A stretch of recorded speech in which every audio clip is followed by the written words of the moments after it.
ঈশ্বর কিনা শেষে আমাকে দেখতে হলো, কিন্তু ও আমার খুব জানতে ইচ্ছে করছে।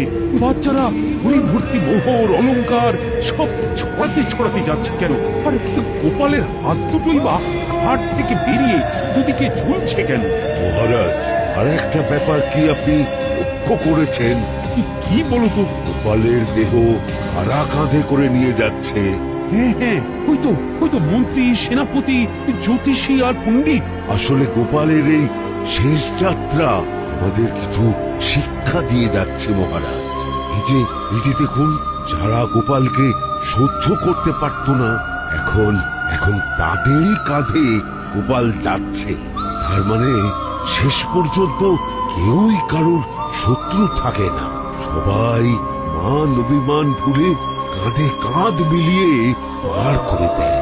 তাই তো, এই দৃশ্য তো সেই কথাই বলছে।